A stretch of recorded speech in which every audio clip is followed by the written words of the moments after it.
Hi යාළුවනේ. ඔයාලා ආයුබෝවන් කියලා පිළිගන්නවා අනිපස් ටෙස්ටල් channel එකට.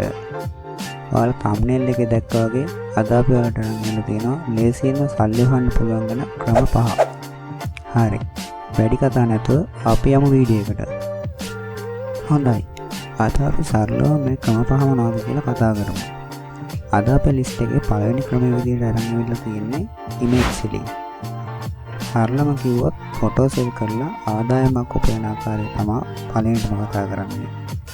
හරි. අපිට ඉමේජ් සෙල් කරන්න වෙබ්සයිට් කිහිපයක්ම තියෙනවා. Adobe Stock, Shutterstock මේ වගේ හොඳ සයිට් දෙකක් පමණයි. දෙවෙනි ක්‍රමයේ විදිහට අපි අරන් ආවිල්ලා තියෙන්නේ content creating. YouTube එකට ඒ වගේම Facebook එකට වීඩියෝ හදලා අපිට ආදායමක් උපයන්න පුළුවන්. මේ සම්බන්ධව ගොඩාක් වීඩියෝ YouTube එකට අප්ලෝඩ් වෙලා තියෙනවා. ඒක නිසා මම අද වැඩි විස්තරයක් මේ සම්බන්ධව කතා කරන්න යන්නේ නැහැ. හරි. අපි යමු ඊළඟ ක්‍රමයට. හොඳයි. අපි තුන්වෙනි මාතෘකාව විදිහට අරන් ආවිල්ලා තියෙන්නේ buy and sell. ඔයා හිතන්න ඔයාට අඩුවට යම්කිසි item එකක් මිලදී ගන්න පුළුවන් කියලා. හරි. ඒක වැඩි ගණනක් තියන් විකුණලා ආදායමක් ගන්න එක තමයි buy and sell කියන්නේ. මේක ඔයාට physical වගේම online උනත් කරන්න පුළුවන්.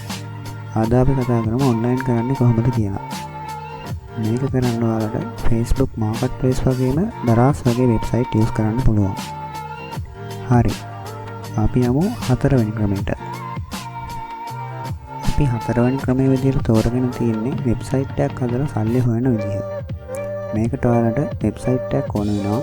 වෙබ්සයිට් එකක් හදාගන්න දන්නේ නැති කෙනෙක් ඉන්නවා නම් පහලින් කමෙන්ට් එකක් දාන්න මම කියලා දෙන්නම්. අපි ගාව තියෙන වෙබ්සයිට් එකේ ඇඩ් පෙන්නලා තමයි අපි මේකෙන් ඉන්කම් එකක් ගන්න. හරි. අද අපි අපේ අවසාන ක්‍රමයට.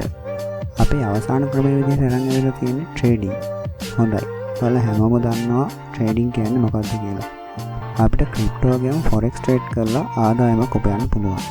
මේ සම්බන්ධව ගොඩාක් වීඩියෝ සීරීස් YouTube එකේ පළ වෙලා තියෙනවා. ඒක නිසා අද අපි මේ සම්බන්ධව වැඩි කතා කරන්නේ නැහැ. හොඳයි. අද කතා කරපු ක්‍රම ඔයාලට වටිනවා නම් වීඩියෝ එක ලයික් කරන්න අමතක කරන්න එපා. ඉස්සරහට අපි තවත් money earning වීඩියෝ ගේන්න බලාපොරොත්තු වෙනවා. අදට අපි ඔයාලගෙන් සමු ගන්නවා. ඔයාලා හැමෝටම සුබ දවසක්.